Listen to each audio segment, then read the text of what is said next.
Many of you are aware that I record these intros on a week-by-week basis, and so it felt pretty unnatural for me to release an episode without at least mentioning the racial tension in our country, the rioting, the murder of George Floyd, and so I just wanted to make quick mention of that. I was thinking about very profound thoughts that I could share and some wonderful insight that I could invite our listeners into, and it hit me like a ton of bricks that I have people in my life who are way more equipped to do that. And so I am gathering many contributions from many of my friends and friends of friends, and I will be releasing an episode allowing them to speak about all of this next week.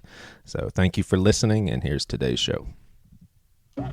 Listeners, it's your friend back up in this thing, and welcome specially to my southeast brothers and sisters. It's another hurricane season. We've already had 2 named storms. Are you kidding me?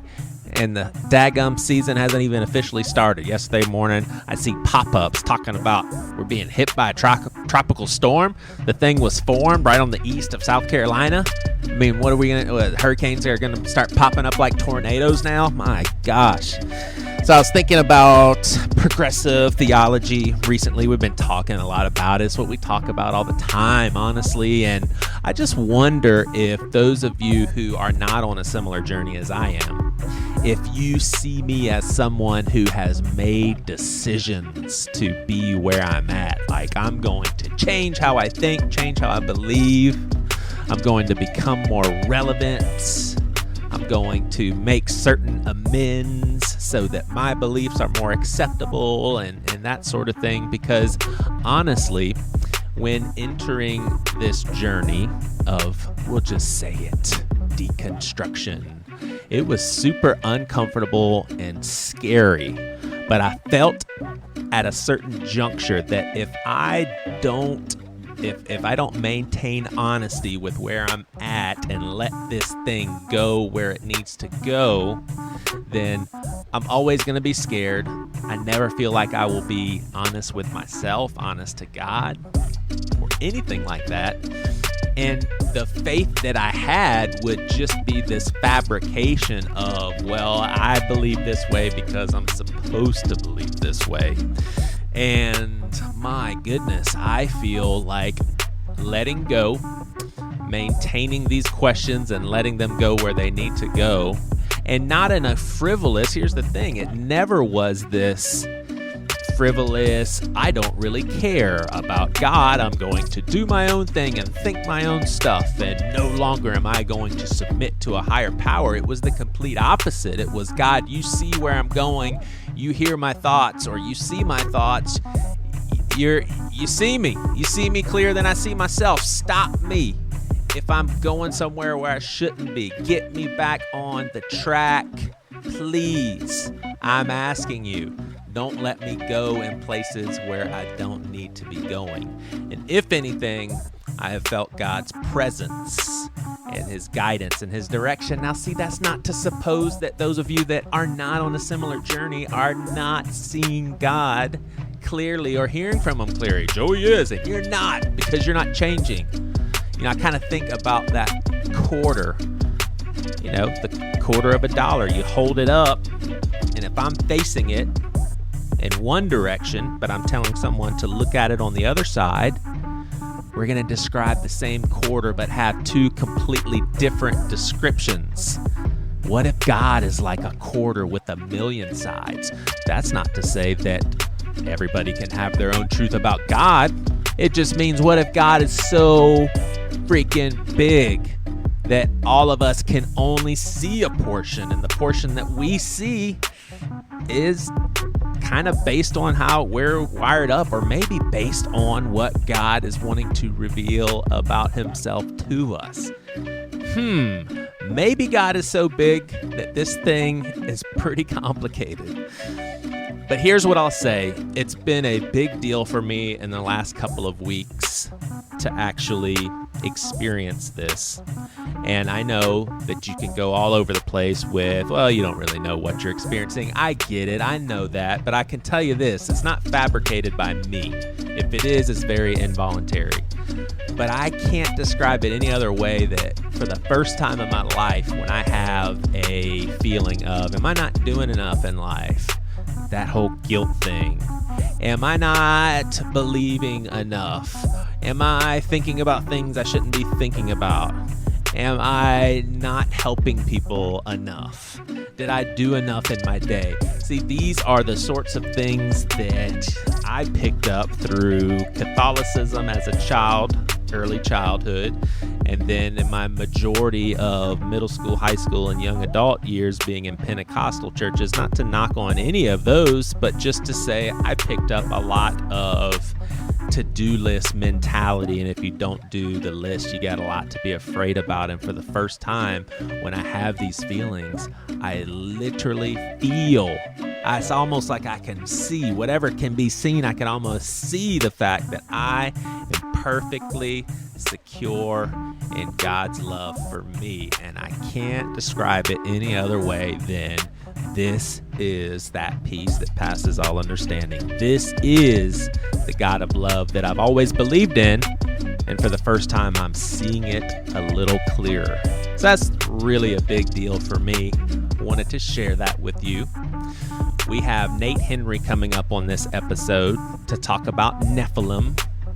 We all love that subject, and so many of us love it because it feels like a NASCAR race. You're just looking for those humongous wrecks. I don't feel that way at all. I actually think that there are some very valid considerations, and I think if we look at Scripture close enough and slow enough, we also see the very logical approach that the narrative Nate Henry paints for us today is.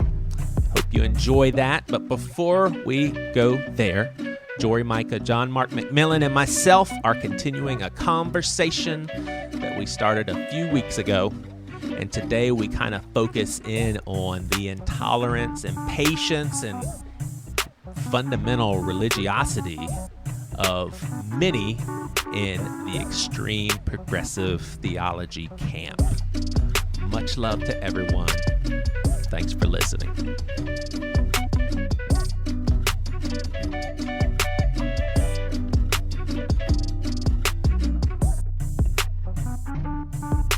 Yeah. Well, even some of the fundamentalist ideas of the restoration of all things, or that God's going to make all things new. What does that mean?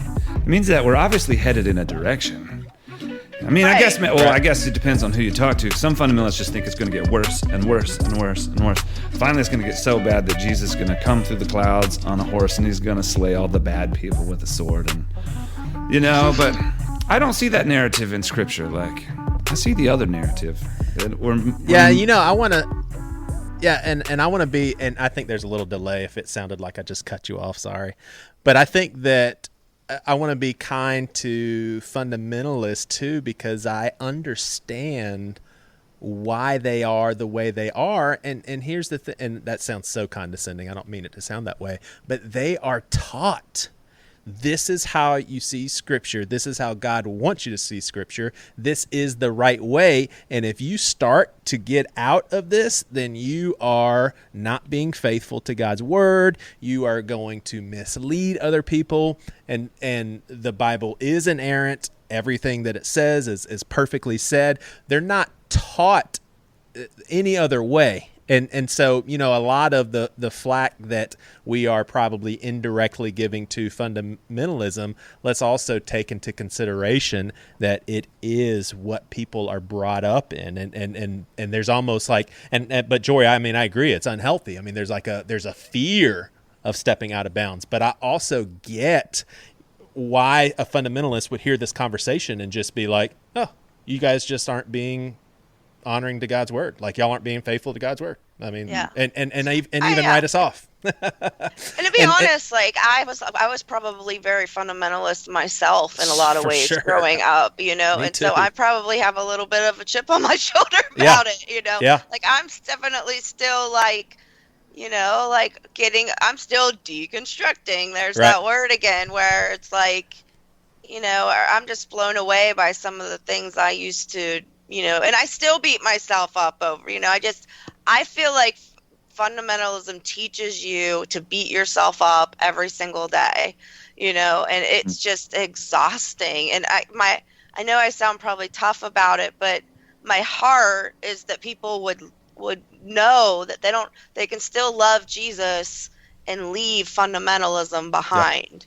And I've met so many people that have told me that they've done that, and it's the scariest thing in the world, because it does become cultish in a way. And I'm not saying that in a condescending way, but it does, and it gets scary to leave, and everyone makes you feel like awful if you leave. And I have women that follow my ministry that their families will not speak to them because they left their fundamentalist, even though they're strong Christian leaders, and working in the church and writing Christian stuff, their parents won't speak to them. So I speak out of a heart of, there's freedom on the other side, and no, life's not perfect on the other side, but there's definitely freedom, and there's more peace and less shame, less guilt. Yeah. That's what I'm saying. Yeah. Let me tell. So this is going to be a tough thing to hear, but follow me. After I did an interview with the Friendly Atheist. He has an Indian name. I'll mess it up. It's Hemat Mehta, I think his name is. Really, really awesome guy. I love the conversations I have with him.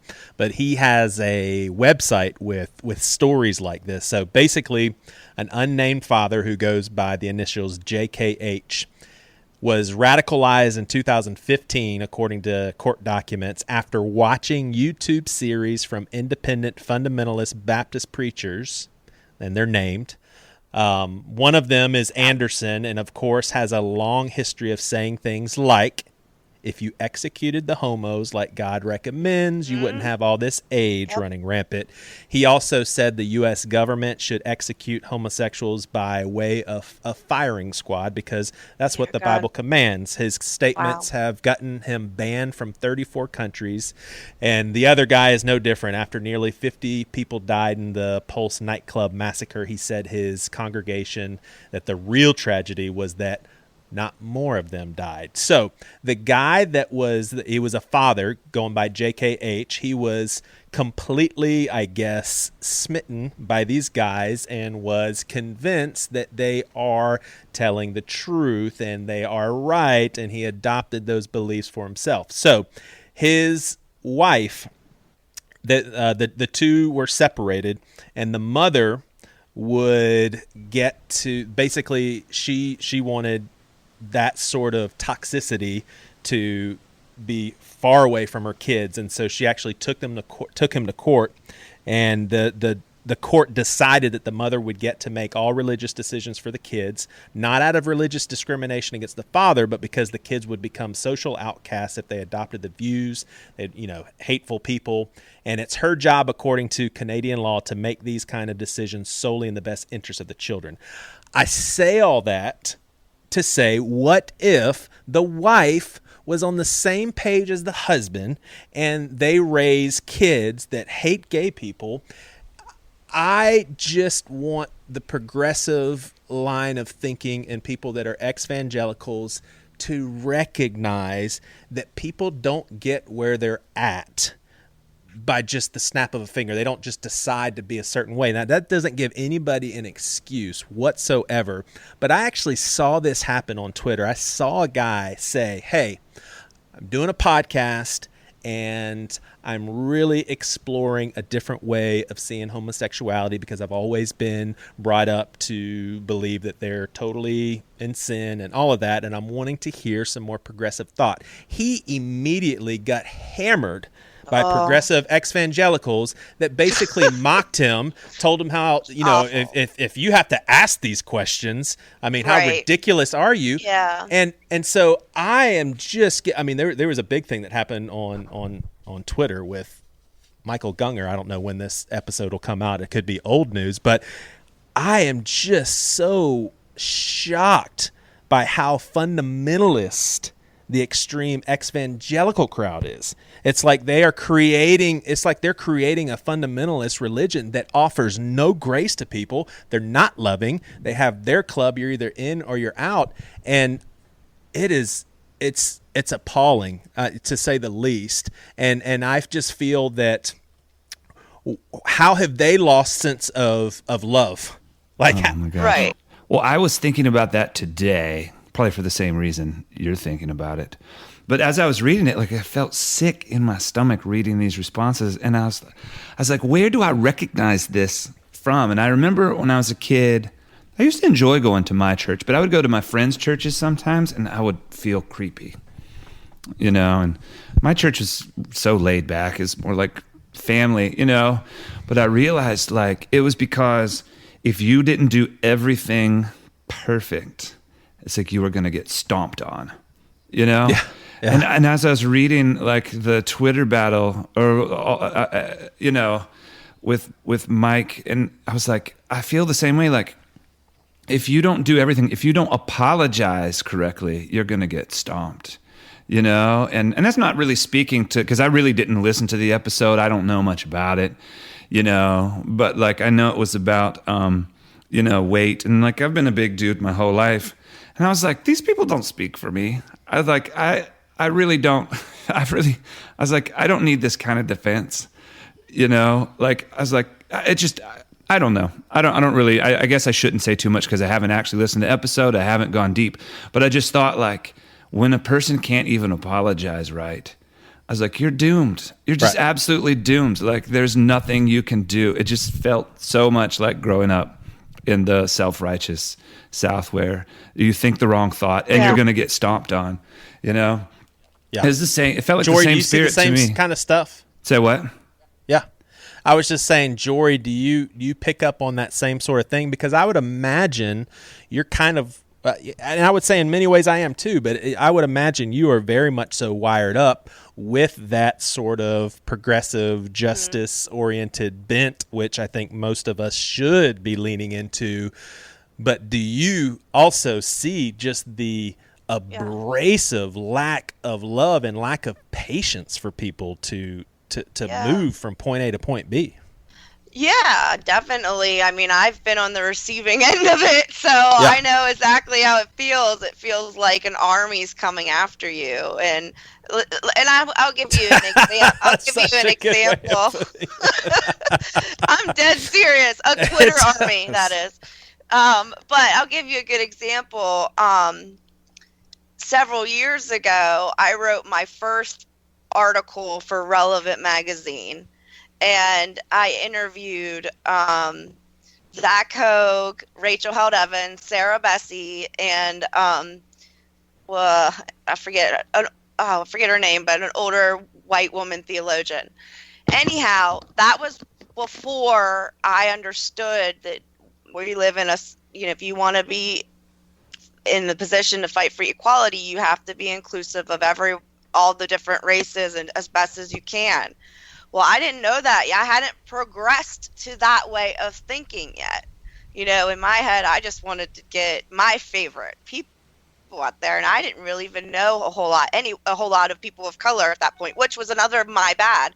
Like, I'm not saying I did it right. You know, looking back, I wish I would have included more people of color in it, and that's the way I would do it now.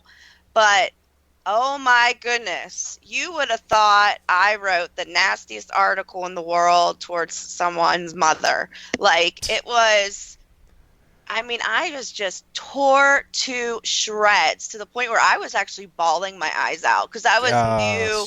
I was new to all of that. You know, this was a while ago. And like, I mean, I was bullied by that extreme progressive crowd. You know, it's not all progressives. You know, No, I there's agree. a lot of progressives that I stick with that are more grounded, I think. But there is like I don't know if it's like, and I think maybe some of the ex-evangelicals are like that, but not all of them, of course. I agree. There's some, you know, that are really cool, but there's this far, and it's almost like there's like anger, there's extreme anger, and yeah, you don't want to be on the receiving end of that crowd, and have been there, and it sucked. I certainly learned my lesson, though. I'll say that. Right. Like, I'll never, ever, ever make that mistake again. And just so I'm hearing correctly, it was because you didn't have people of color represented in the article. Right. They were furious about it. And I mean, my thing is... And it was mostly white women that were upset about it, to be honest. Gotcha. And I mean, my response would be, okay, maybe your article would have been more fuller and more complete, but... what is wrong? I mean, what's wrong with surveying 5 white men about something? Do we have to discount everything that they're saying because there's not another voice? Now, obviously, I think the more we move into, I mean, I think we're pretty set with like more women leaders. I think everybody is more open to that. But people of color and all this stuff, the more we have, the better. But I mean, so am I going to be grilled for not having a black person as we're talking? You know what I'm saying? I mean, it's just like, what's wrong with hearing what John Mark and Jory has to say about stuff?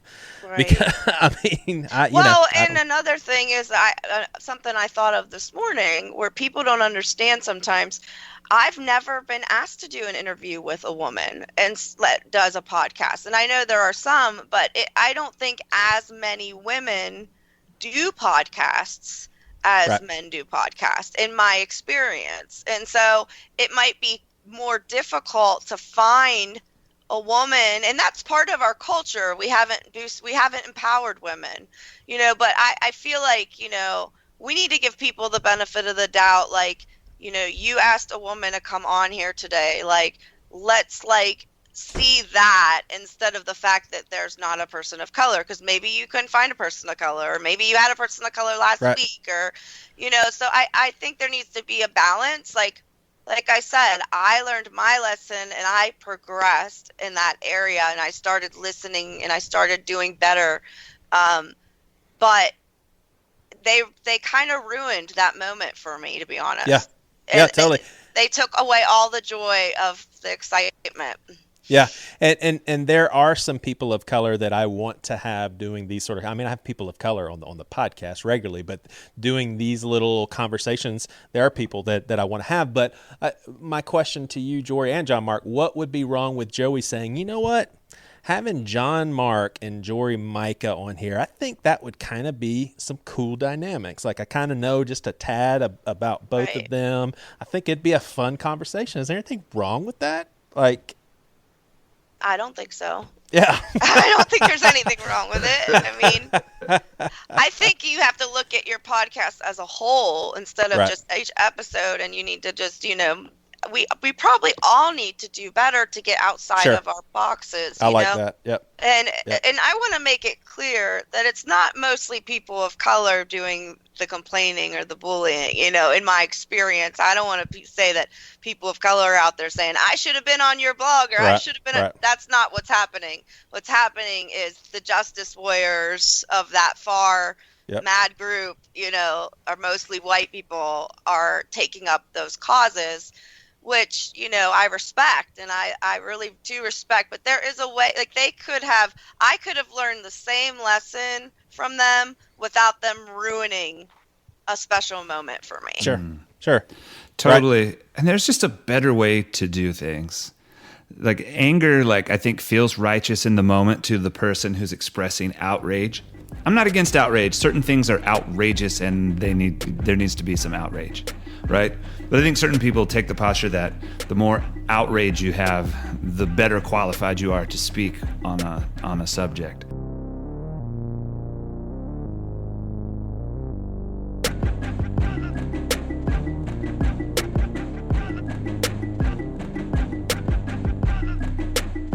All right, we are here with Nate Henry. Nate and I, man, we're best buds. We've gone back decades, man. I know you better than I know anybody.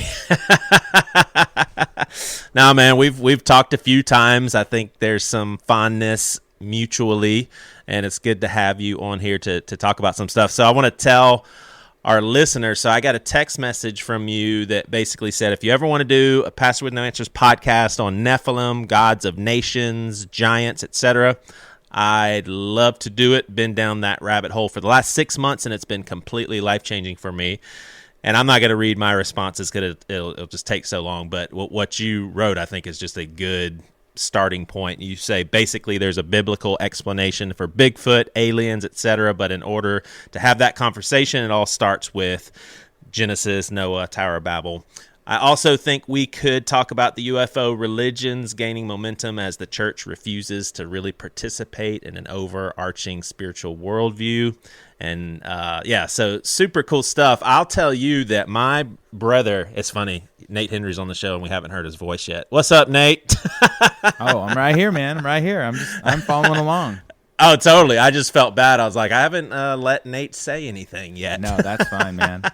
You got to set it up. Yeah, my brother, he gave me this book by Chuck Missler, and I had no idea who Chuck Missler was at the time, and it was called Alien Encounter, and it was one of the best reading experiences I've ever had because I didn't have any context for the book other than it was going to be about, it was nonfiction, it was about aliens, but I didn't know, I did not expect it to be a Christian book because the whole first part of the book basically went into history of aliens and UFOs and abductions and all of that stuff. And I seriously, when it got to the second half and I was like, oh my gosh, this dude's like connecting it to the Bible, I was like, oh wow. So it was super interesting, but just some things that really caught my attention, and I totally understand a huge chunk of our listenership is like, what the hell is going on right now? But a few things that caught my attention was Missler said that going back historically with all the UFO sightings and abductions and all of that, he said you literally, and I don't know the exact numbers, he said, but you can literally whittle away 95% of them by, oh, that dude was drunk, that person was lying, that was an airplane, just BS written all over it. But he said there is that 5% that there's no explanation for. And he also goes on the record to say that a lot of the people that came forward in explaining what they saw or what they experienced lined up with other people's experiences going back decades before modern day time, and there was no way to corroborate the sort of narratives that they were giving. And those narratives being something along the lines of aliens being very interested in sexual reproduction, very interested in minimizing or discounting the concept of God altogether. And then I think even more interesting for me was caves findings of artistic depictions of UFO crafts and all of that. We're talking thousands and thousands and thousands of years ago, look exactly the same as some of the stuff that people are drawing now, what they have seen. So all that to say, when I read that book for the first time, I was completely 100% thinking this is the reality. I believe all what this guy is saying about the book of Genesis and how it applies today and the Nephilim and all of that, to the point where I was actually surprised, and this is funny, but I was actually surprised that it was an outlier point of view. When I started talking to other people about this, I realized that most of Christianity was like, that is the most ridiculous thing ever. Here's what the Nephilim were. This is ridiculous, Joey. What are you talking about?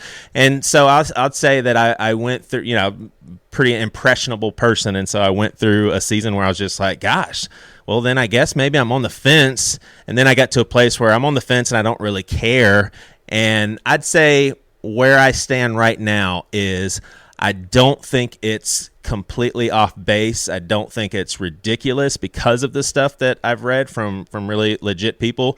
I completely understand why people think it is the most preposterous, ridiculous garbage that they will spend the next hour listening to and laughing at. I totally get that, but I don't feel that way at all, and I guess I just don't know what I think.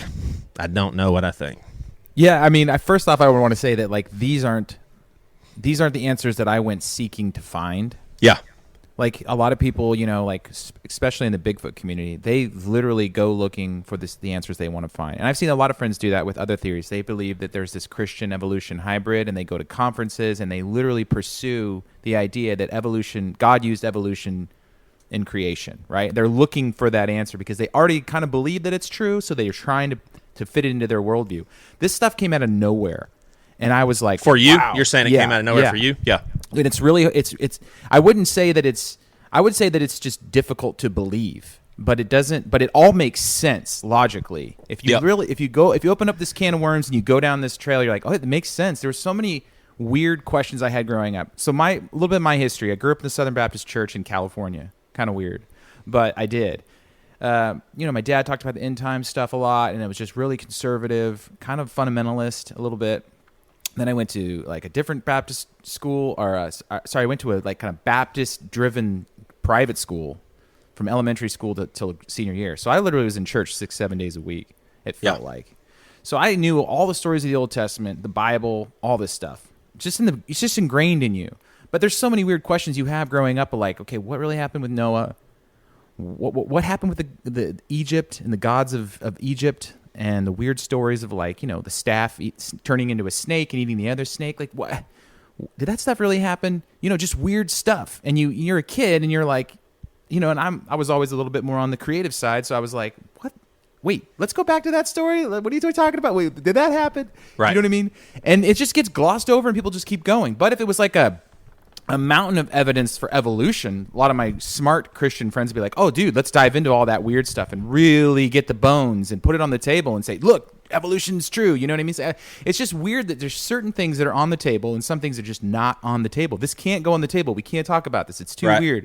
Right. I mean, you have fundamentalists and you have traditionalists saying no, and then you have the progressives saying no. Nobody wants to talk about it. And it's like, that's just dumb and weird to me. And I think that's because it just pokes at things in the mind that says this world is not what you think it is. Yeah, and I'll go on the record to say that I am on the fence with whether or not I believe that the first I don't know if it's 11 chapters, whatever, of Genesis, Noah, Adam and Eve, and all of that. I'm not sure how much of it is allegorical, given just how the creation story, for instance, is straight up poetry. So I'm not even sure what I believe by that. And I do want to tell our listeners too, there will definitely be some pushback and critiquing near the end of this episode. I've got some questions that I want to challenge Nate with, but man, this stuff is fascinating to me. I mean, it really is. Well, first off, here's some good place to start. All ancient texts say the same stuff. All of them do. And they didn't really find a lot of the early theologians didn't have access to like the Book of Enoch and Mesopotamian texts. But like Genesis, from my understanding, is a direct writing that the biblical writers were trying to address the Mesopotamian story, and so they used the language that the Mesopotamian culture was aware of, their creation story. So early, from my understanding, the ancients all believed that the gods, multiple gods, came down, gave humanity knowledge and other things, but then the God of Israel, Yahweh, was different. He was superior to all of them. So you had this polytheistic understanding of the world, and then you had this monotheistic understanding. And those words didn't get coined until later on, like I think 1700s or something. And so it's but monotheism up until that point was not a thing, right? Wasn't everyone pretty much polytheists? Well, you either believed in gods or you believed in a god. That is the domain that literally is the God of gods. I mean, it says that in the Bible all over the place. God is the God of gods. That's the way the biblical writers thought about the world and understood the world. And so if you go back to like the Epic of Gilgamesh, which is like the second oldest religious text in the world, it has a creation story and a flood story and everything. sounds exactly like the Bible, but it's more that there was multiple gods involved in their creation story. So when you say the creation story, for instance, was similar to the Bible, are we saying a garden and two people just not named Adam and Eve? You have gods coming down, creating the world, giving humanity knowledge, setting them up, and then you had this sort of fall story, this kind of like where things got screwed up. And I think that's in the book. That's in the Epic of Gilgamesh. They even have like these giants that are involved, and that's where things get weird because the Bible talks about the giants, the Nephilim, and that's Genesis 6. So that's when you start to hear about that. And just having my mind open.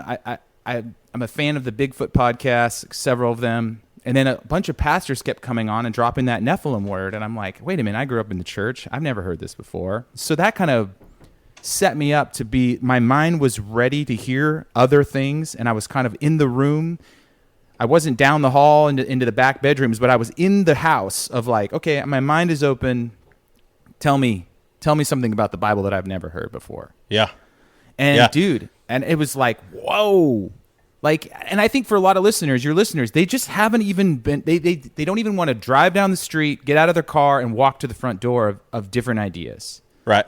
And I actually am surprised every time there's a public discussion about this, you do have quite a few, less than the majority for sure, but quite a few people that are interested in this and do find it plausible or actually believe in it. But does it bother you? Does what you just said, does that bother you that a lot of people just think that what you are saying and what you will say on this episode is complete ludicrous nonsense? Like, does that bother you?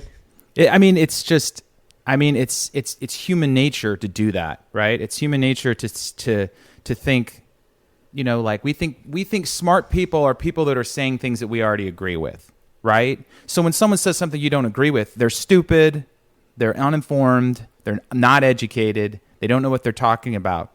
But you literally have to go through like a scientific method to drag out all these old texts, compare them to the Bible. And I'm just saying ancient texts are all saying similar things. So that's the way the ancient world saw the world. Now it's just an interpretation. Are the gods here to help us or are the gods evil? Right. Because the Bible talks about gods, not God.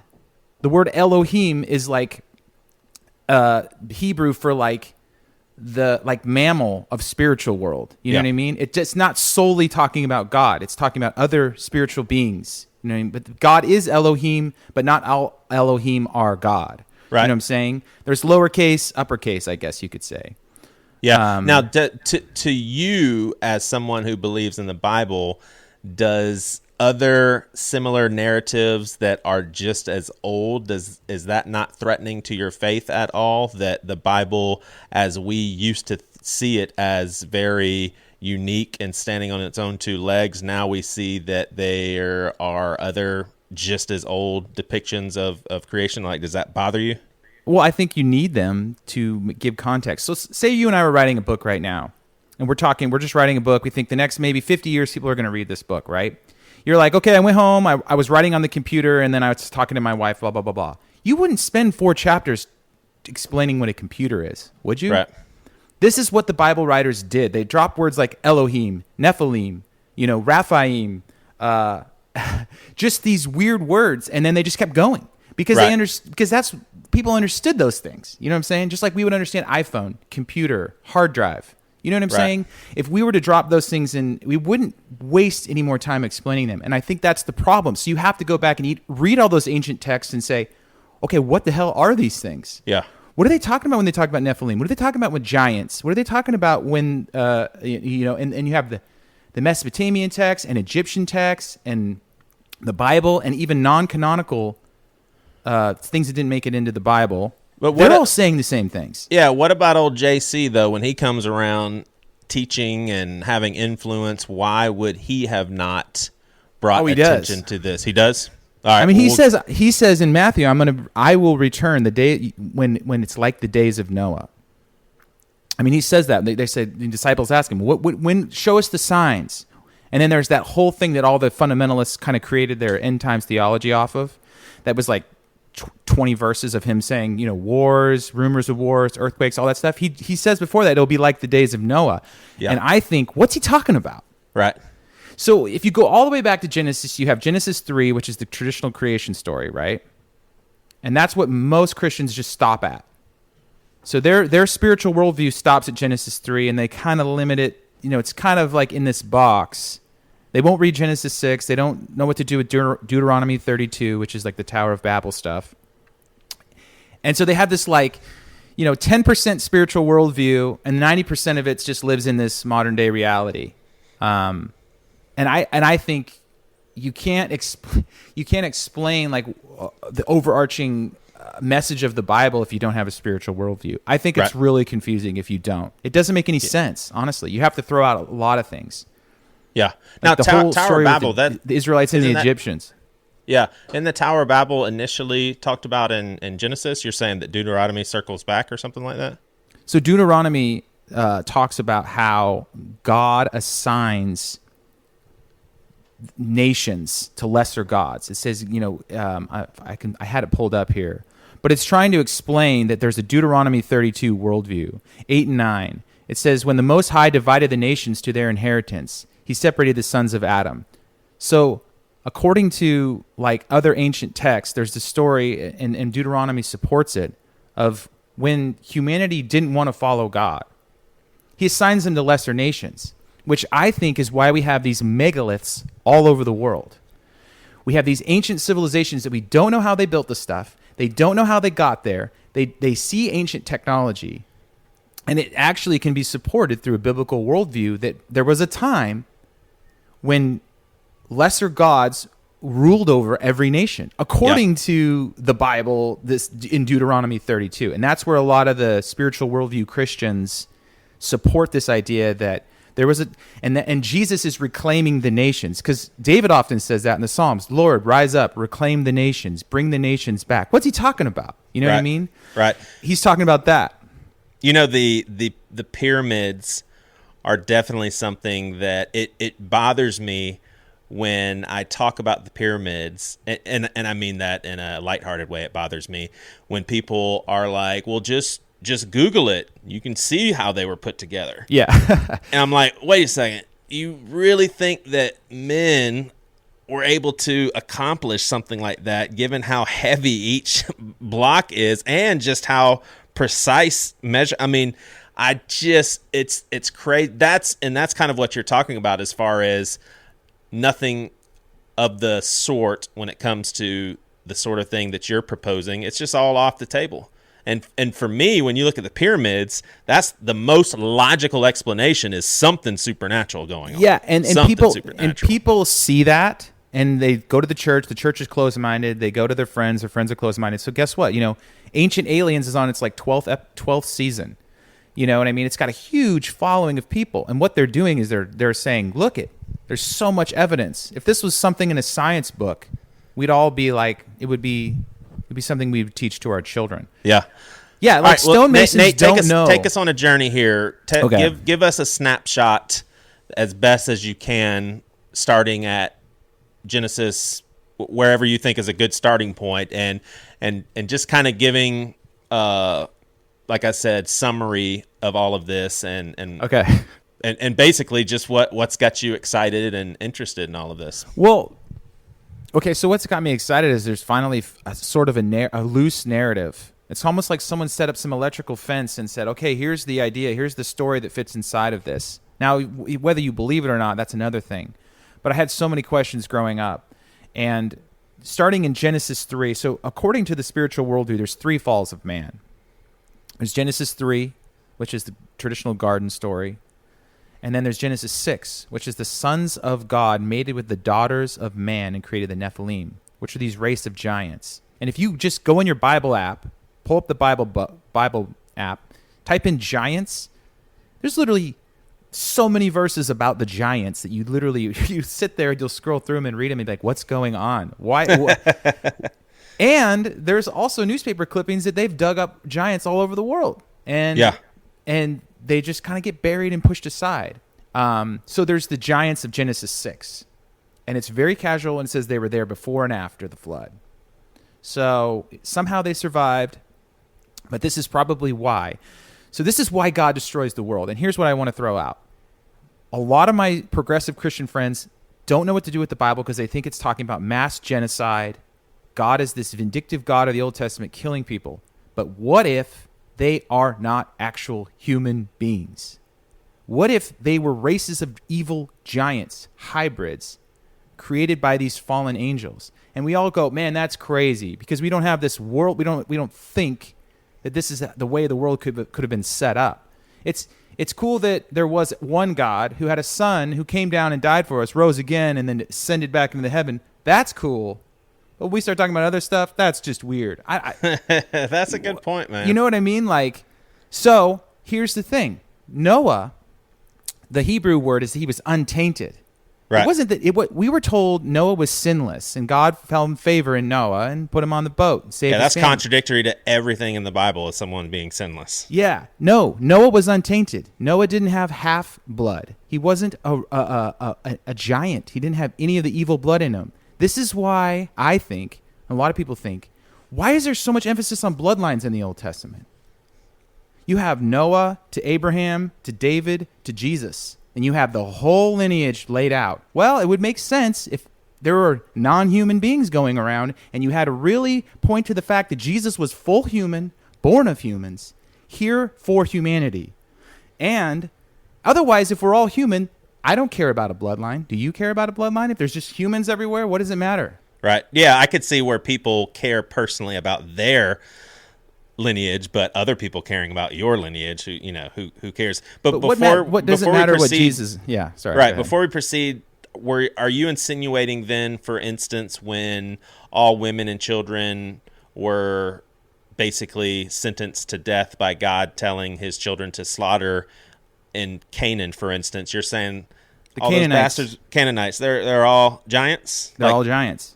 Yeah, in Numbers it says the Canaanites some of them were so big that they were waiting in ambush that they made the Israelites look like grasshoppers. That's in Numbers. You can literally Google that. So they were literal giants. Jack and the Beanstalk. It sounds crazy, but it's in the Bible. It's in the Bible that people just don't know it's in there. They don't know. I didn't know. I had no idea. Right. All right. So they initially arrive on the scene when the sons of God come down and mate with the daughters of men, and yes. the product is Nephilim, and that's what basically gets God on the whole flood the earth deal, because it's just pure evil. Yeah, you have evil. So they were doing genetic experiments, they were messing with creation, and that's what a lot of people believe. Abominations were actually like messing. I thought you were going to God's start creation. talking about Barack Obama just now.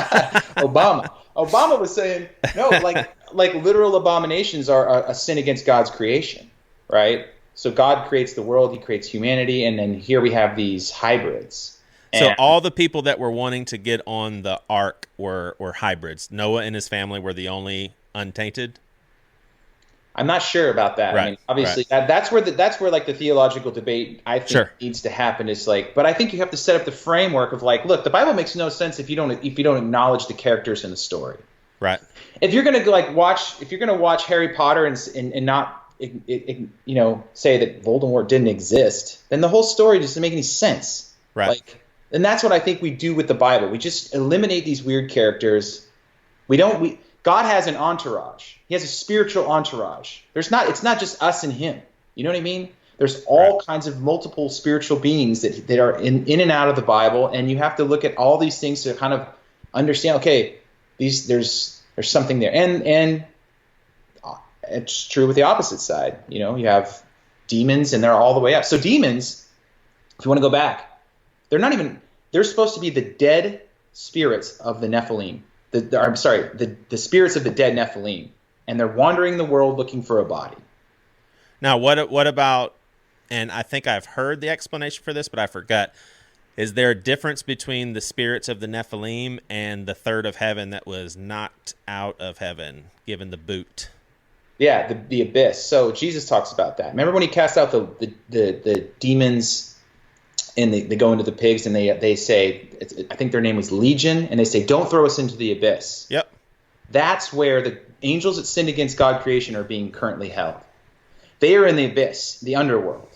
And Jesus, in that passage, it's referenced, you know what I mean? So he doesn't throw them in the abyss. He throws them into the pigs, they take off, and then everyone was pissed at him. But supposedly the abyss is like under the underground or in the middle of the earth or somewhere. And the angels that sinned against God's creation, which Peter and Jude talk about in the New Testament. Yeah, I was just going to say Jude, yep. Yep. They talk about that in the New Testament. That's where they currently are. And the weird thing about Peter and Jude is they reference the angels that sinned, and that's nowhere in the Old Testament. That's only in the book of Enoch. Yeah. So here's what I'm understanding. Here's what I want to say. Old Testament writers read everything of the day. They knew every book that was written. They weren't stupid people writing on tablets. They knew what they were doing, and they knew what they were creating, and it all made sense. They knew the book of Enoch. They knew the Epic of Gilgamesh, because the book of Enoch talks about the Epic of Gilgamesh. So they knew these other texts. What I'm saying is, like, if you were to write if you're going to write the Grapes of Wrath, you would have to have read all the other great literary works of the day to write something amazing. And they all knew. Right. And they reference these little things here and there. So there's not this fear of we can't read anything that's not in the Bible. You know what I mean? They don't have that fear. They're not worried about that. They're trying to support their ideas about the Yahweh, the God of Israel, by understanding what everyone else believes and supporting the Bible. Say, no, this is what you think is true, but this is actually true. You know what I'm saying? Right. It's like they're trying to get more people to understand that Yahweh is the one true God that actually is. All right, so what was the original purpose or strategy for the sons of God mating and creating Nephilim? Was it to keep the lineage of Jesus from happening so the Son of Man can't arrive? What was the point? I think that's why there is a lot of war. They were trying to exterminate Israel. They were trying to exterminate Jesus' bloodline. So they were like, hey, let's create giants, then we'll really kick some ass. Yeah, probably, yeah. I mean, I know it sounds crazy, but here's the thing. It's all in the Bible. It's in there. Now, it's not totally explained, but you can pick up major points from other texts too. So I'm just saying, like, you have this world that's super evil, and I think that's what Jesus is referring to when he says he will return when it's like the days of Noah. When humanity starts doing genetic experiments, when we start trying to do things that's crazy, and we start trying to take the DNA, manipulate it, create this weird stuff, and then it just got to the point where it's pure evil all the time. So giants historically were drinking the blood of people, eating children, sacrificing children. I mean, you're talking pure evil. So it would make sense that the Israelites were commanded to kill these things. If they were just bad humans that we ideologically didn't agree with, then yeah, God is a vindictive, genocide pushing overlord. But that's not the world that was living back then. It was literally pure evil. That's such an interesting observation, in that I'll just propose this as a possibility. So long time ago, in the days of Noah, people were way more open-minded to gods and that sort of thing because it was just way more obvious for some reason. The culture that was just assumed. And so demons or sons of God coming down and mating with the daughters of men, that was, I'm not going to say a super normal thing, but people would look at that and be like, oh my gosh, you see what's going on? Like, gods are actually having sex with women, and look at the result. Whereas now, something like that, no one has their mind engaged, or a lot of people don't have their minds engaged in that sort of thing. So it's like the second try is, let's do this through mankind and technology, where everybody accepts that. That's pretty interesting. Well, we have different technology than they have, right? So we build electronics, right? But like you said earlier, we don't know how they've moved these 100-ton.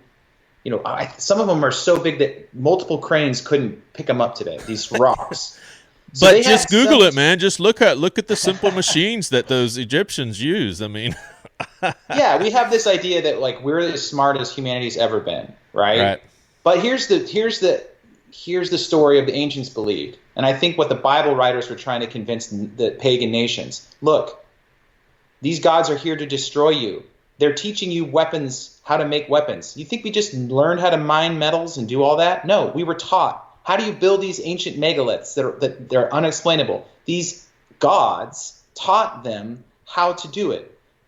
Like these fallen angels, the ones that were, that came down and messed with creation. So they taught us this knowledge to kill ourselves. That's what the Bible writers are trying to. These people are teaching you ways to ultimately kill yourself. This is why sin is a big deal. It's not because God's wrath. It's because it's literally killing us. It's like poison. It's against us. So we, at one point, were immortal creatures, right? All humans were immortal creatures. Then sin brought death into the situation. Not immediate death. Not the wages of sin is I'm going to kill you right now. You're going to hell. No, death enters in. Time begins. You know what I'm saying? So we enter into this. Okay, we all have a clock now, and it's winding down. And there's a problem with that because this isn't how we were created to be. And so you have to kind of start from there, and then you realize the world is just so bad, so evil, so terrible. So God literally tries to hit the reset button on the Nintendo. You know what I'm saying? Let's just start this over. And blow in the cartridge, squeeze it, and all of that stuff. Yeah, let's just start it. So, and you, if you listen to a lot of these people who are open-minded, even scientists say that it looks like these ancient civilizations and all over the world with these megaliths went extinct overnight. They don't know what happened to them. They just disappeared. Well, what do you think? Well, if a giant flood comes and everything's buried, and the only thing you're going to have left is these big monuments made out of stone. Because stone's going to sit there. You know what I'm saying? It's not going to get moved. So it's just, there's so much evidence. It's like, at least look at it. I get that you might think, oh, this guy is crazy. This stuff is crazy. And for me, if I hadn't have been listening to probably like 6 or 7 years of Bigfoot episodes on various podcasts and just getting in my mind to where I was like, okay, people are probably seeing something, right? Then it was like, oh, man, there's something out there. And then it was like, well, what is this thing? Right.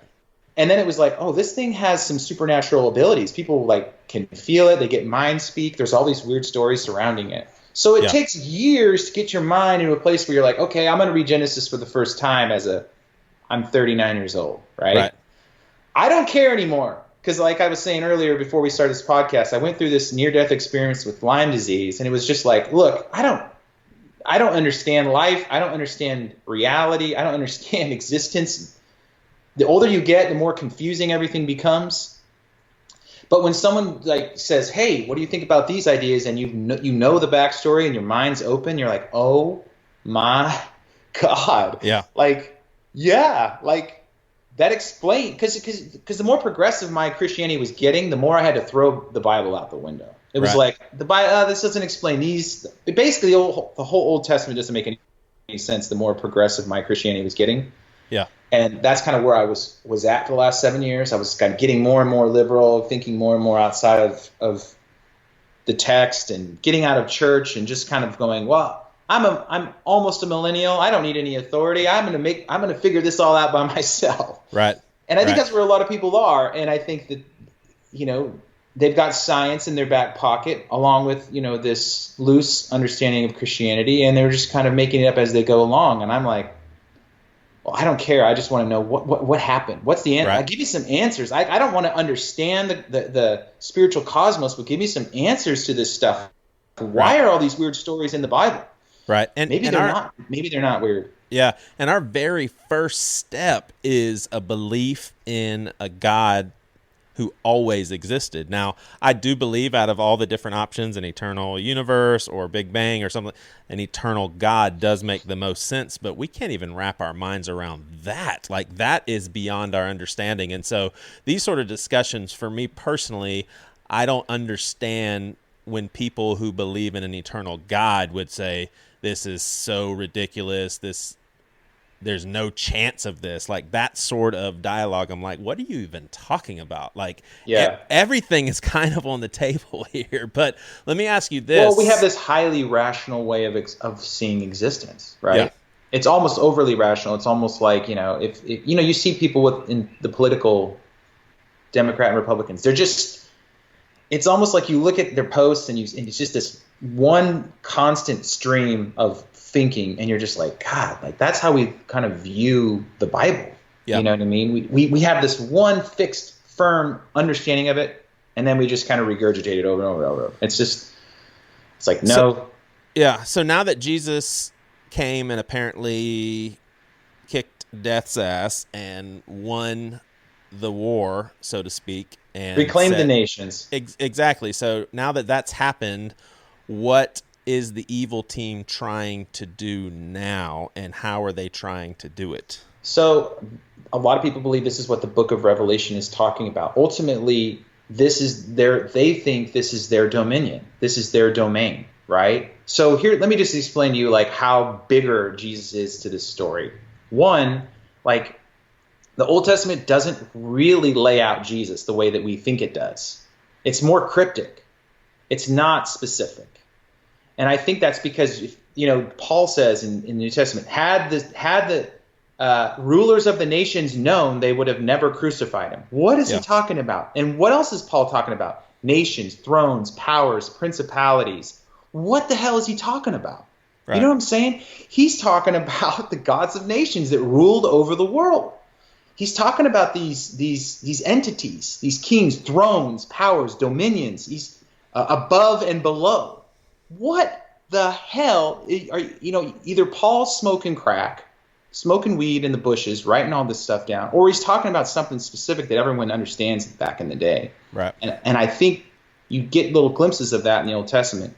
But so supposedly in the book of Enoch, Jesus, the Watchers, the Nephilim, descended from Mount Hermon, the same place where Jesus goes for his transfiguration, which is what a lot of ancients believe is Jesus' greatest miracle. He takes a couple of his disciples, goes up the mountain, and then it basically turns into this ball of light, starts shooting light out of his body. You remember that? Yep. What the hell was that all about? You know what I'm saying? What's he trying to do? And then he says he goes and teaches the disciples he has to die. Some believe he picks a spiritual fight with the gods of nations, like, hey, here I am on your mountain where you came down. You think you you think you own this place? Well, boom. Yeah. I'm going to light up right now and be a freaking firework to piss you off so you will kill me, which will be the literal undoing of all your power. It's like we don't realize the Bible teaches a way better story than Star Wars. Yeah. And we know the world of Star Wars way better than we know our own Bible. You know what I'm saying? But it's a way better story. And this is a lot in like little things like the Book of Enoch, which is supposed to be this voodoo witch evil book. And it's like, wow. Yeah.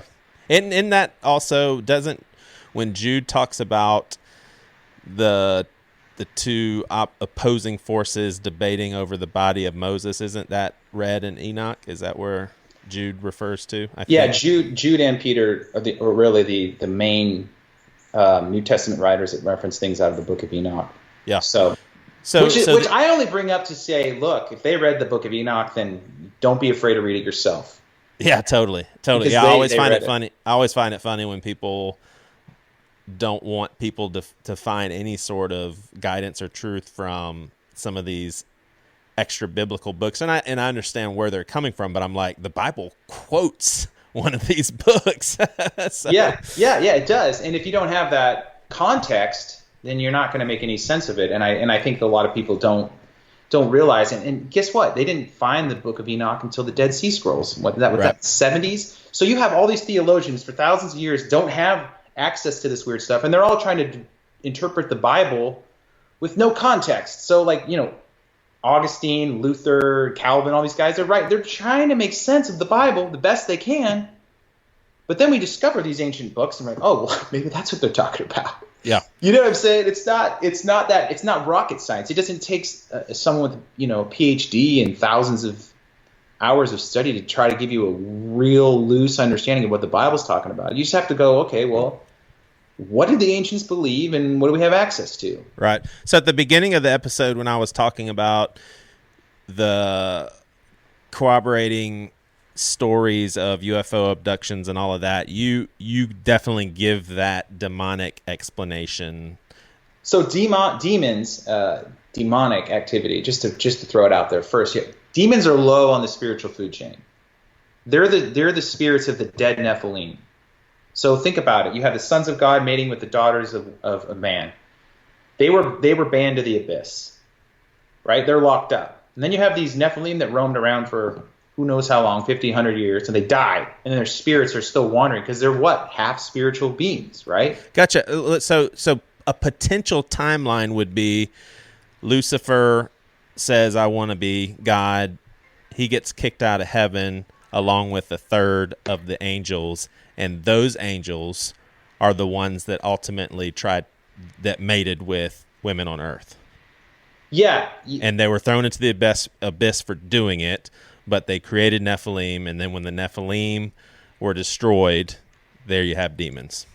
Yeah, so that there you kind of understand that like there's a whole world, spiritual world that we have to name the characters of. Like, and I'm just kind of the last 6 months really diving into this and trying to figure out, okay, just lay out the world of Middle Earth, right? Just let's go back and lay out Middle Earth from like a Tolkien ancient spiritual, kind of metaphor, right? Yeah. Give me all the characters. Give me the trolls. Give me the giants. Give me the elves. Give me all these characters, and then make sense of this story, and then I'll decide if I want to believe that or not. Right. Right. So I'm just open-minded to say, let's connect everything in the Bible together. Let's make sense of this thing, and then at the end of it, you go, that's too crazy for me to believe. Fine, but at least it makes some sense, right?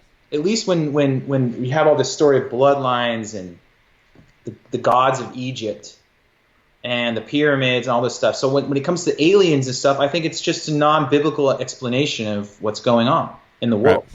It's just like we don't have a belief in God and belief in gods of nations and believe in spiritual high power, but we do have these alien abductions, these views of these crazy ships flying. So we're just going to kind of create our own religion around that because we have some physical evidence of that. And so who's doing the abducting and the flying of UFOs? Are those basically demons, the product of Nephilim being killed, and so basically the souls of Nephilim? Well, the souls of Nephilim are the demons wandering the earth, kind of trapped in purgatory. You know what I'm saying? Oh, so they're not flying UFOs and abducting people. So who's doing that? That could be the gods of different fallen angels. You know what I'm saying? So like different spiritual entities. Because you have the gods of nations, and that is Deuteronomy 32 talks about that. Yeah. And then you have, and the Nephilim were created in Genesis 6. So they were just around for a while, and then they just got exterminated because they were actual physical beings. You know what I'm saying? Like actual giants. So they were killed off. And you can see evidence for that in even Native American folklore of them fighting it, and then burying them in these ancient burial mounds, and then finding giant bones in North America. I mean, they're all over the place, bro. Yeah. And it's weird, but then when it comes to aliens, I think you have to realize that like perhaps these spirits are. It's so complicated that like we probably don't know exactly what they are, but I think there is a biblical explanation. They could be part of the same crew that was trying to destroy the world from the beginning and creating their own small empires around the world. Yeah. So what about Bigfoot? How does that come into play here? So a lot of people, I know it's crazy. Trust me, it's crazy.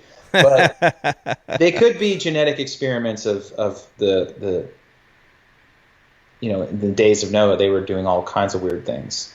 Right. And a lot of people see all kinds of weird creatures, man. It's not just Bigfoot. They see like, the dog man, the werewolves, basically werewolves. They just call them, every nation or every history just has different names for all these creatures, right? So you have these weird polluted creatures, and some say that that's what they were doing in Genesis, and that's what they were doing in Sodom and Gomorrah, and that's why God destroyed Sodom and Gomorrah, because they were doing the genetic experiments again. They were messing with His creation, and then the angels came in and said, "Get out, Lot! Get your family out of here, because we're going to destroy this place again." How do you get that though? It just seemed like a bunch of dudes going around gangbanging young men.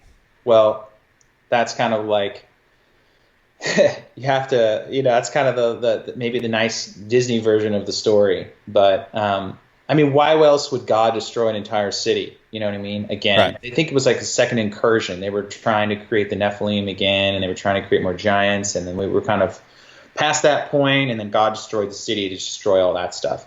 Right. I haven't looked into that specifically, but it fits into the narrative. You know what I mean? Sure. So, do you feel with how big of a deal this is and that it applies everywhere on Earth, do you think or suspect that the government, American or any other country, have seen really weird things that they have no explanations for and they just aren't coming forward with it? And the reason I ask that is that narrative does bother me a little bit, because I know daggum well sure that there would be someone who would just be itching to break the news of something like that. Like, I find it very hard to believe that that all of this stuff could just be covered up. Yeah, and I know that's where a lot of my friends, this is where they spend the juice of the conversation debating this idea. Like, it sounds like conspiracy theory. If that many people knew, it wouldn't just stay hidden, right? Yeah. Well, okay, so maybe we can talk about this. When Jesus says to Peter, "Get behind me, Satan," I mean, Jesus is saying something specific, like to Peter. Peter's not actually Satan, right? Maybe the spiritual world operates in our dimension in ways we just don't understand, right? Can Peter be controlled in that moment by Satan? Sounds like that's what Jesus is saying. He didn't physically transform into Satan, but Peter has some sort of mind speak. Satan's putting something into his brain or something, and he's just speaking out, right? I don't know. But it seems like the fourth dimension, if we're going to call the spiritual world the fourth dimension, influences the third, which is ours. We can't see that, but they do things that influence us. So perhaps there is some influence to keep us on this non-spiritual trail that we're going down, this highly rational explanation. And they do have a scientific term to explain parts that don't fit into that narrative. They call it OOPArts, out-of-place artifacts. Right. So if they find a bone, a giant bone, or they find something like an old weird piece of technology, they just set it aside because it doesn't really fit the narrative they're saying. And you know, science has been plowing along for 100 years doing a specific narrative. So it takes a Joan of Arc to turn the arc, to literally turn the wheel of that machine. Right. Because people are invested emotionally into this idea. This is how the world came to be, and this is how, you know what I'm saying? Yeah.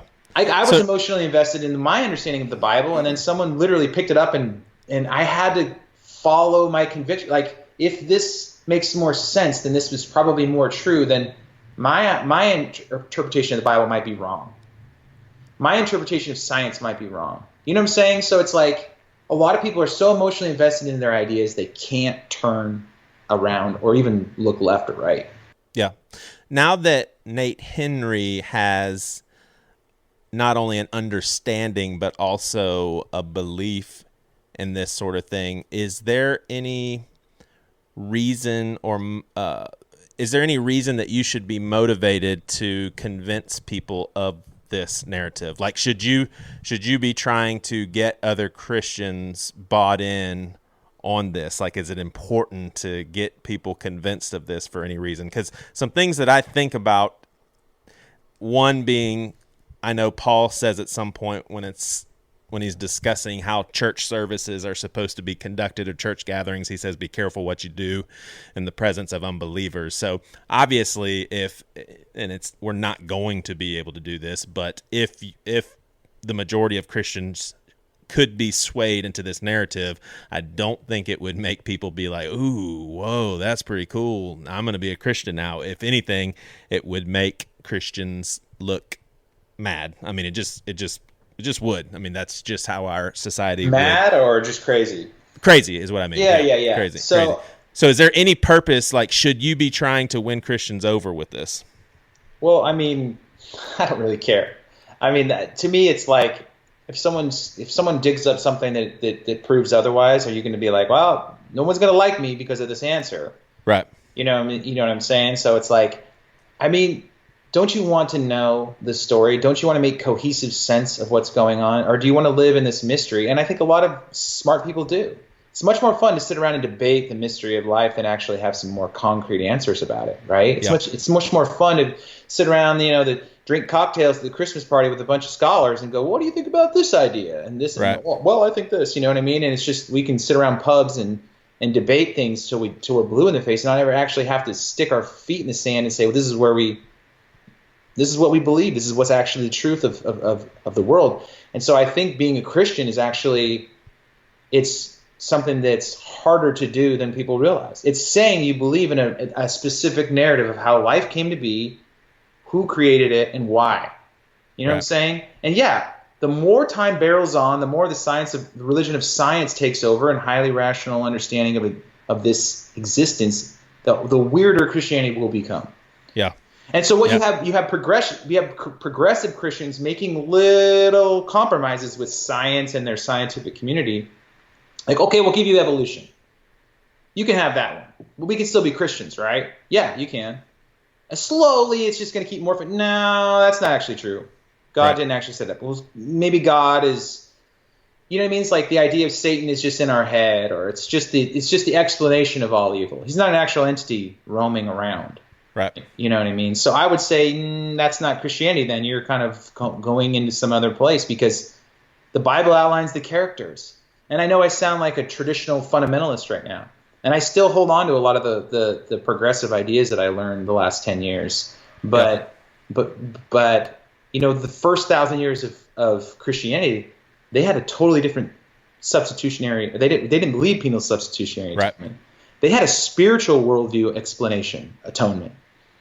They believe that Jesus picks a fight with the devil and literally drags humanity back from the grip of it's more spiritual explanation. Yeah. And because that doesn't really make a lot of sense to us, we've navigated to this other atonement theory. So I think the closer the ancients were to the reality of the day, the more accurate their understanding of reality was. Yeah. So with all this in mind, I've heard this, and curious what you think about this and whether or not you've heard the same thing.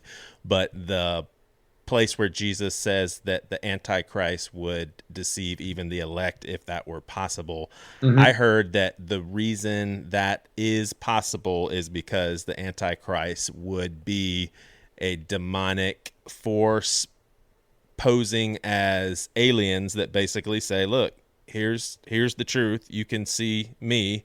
You can see all the power and all what I can do. We created you. Like, you are a direct product of us, not this crazy higher power God that you've been reading about in the Bible or in your Quran. Or is that something that you've heard as well? Well, dude, you just answered your own question you asked before. Like, why is this important for Christianity?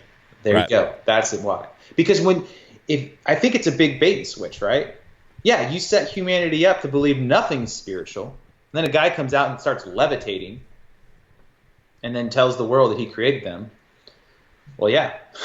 Yeah. So, yeah, dude, it's kind of getting humanity to believe nothing is spiritual. And then ultimately a spiritual being comes in the midst of all that and says, I mean, you're just primed. You're ready for it, right? Yeah. We're red, blue, red, blue, red, blue, and then something fuchsia green comes flying out of the sky, and all of a sudden we're so polarized that we're just like, oh, what's this? Right. And you know, they say the end times religion is a religion. So the atheists, the agnostic people, whatever, they're gonna have to believe in this thing. Right. And it's gonna be you can only believe in something in this society if there's physical evidence for it. So yes, I believe some physical, spiritual thing is gonna happen. Maybe not in our lifetime, but it sure as hell feels like technology and things are kind of at an apex, like our knowledge is increasing at a rate we can't even keep up with. Right. So something crazy like that could happen in our lifetime. Yeah, and I will say, and I have limited exposure of this. I had already mentioned Chuck Missler as one of the leading voices. I think he's the late Chuck Missler now, but there's definitely a handful of proponents of this narrative that rely on shock value, and it really is almost theatrical with how they carry themselves. And there is definitely I'm going to make money off of this, and it does come across somewhat kooky. I think that is harmful for this sort of narrative to be bought into. Like how you discuss this, to me, that makes discussion way more something way more acceptable. I mean, you're discussing something. You're not trying to shock people. You're not trying to get attention or anything like that. It's look at the Bible. At least consider this. Well, yeah, you're right. There are people that are like, they're always going to be someone selling T-shirts, right, for whatever movement. You know what I mean? And I think you're right. I think that is a problem. There's shock value. But I mean, we do this with science fiction, right? So I will say this though: you have these people, like Scientology is supposedly the biggest UFO religion, right? So you have, and then they kind of come down. There's other one called it's called like Elohim or something, and literally the aliens that they believe in are called Elohim, which is a biblical. Right. It's just crazy, man. Yeah. And so I think that you have to understand that like people are going to turn away and they're going to believe in UFO religions. The more the internet kind of brings all this knowledge to the surface. Right. People are starting to go, oh man, shit's not what I think it is. Right. So I think, Yeah. So Nate, is there any curriculum, books, or resources that you would suggest that's not coming from the kookiness sort of approach? Okay, so there was a bunch of rabbit trails I've found, but the best dude I've found on this subject, his name's Dr. Michael Heiser. He wrote a book called The Unseen Realm.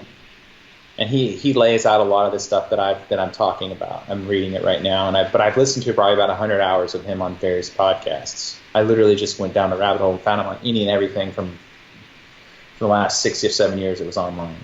I really wanted to vet the guy first, and really before I got his book. Yeah. But The Unseen Realm is all about this, and it's just saying, look at all the ancient books are saying the same thing. There's a spiritual explanation for things. And I think he's pretty good at not going too crazy down the UFO trail or the aliens trail, but he's really good. He's really smart, and I think that he kind of wraps things up. But man, I just the amount of closed-mindedness this hits, dude. It's just that hurts me because I really feel like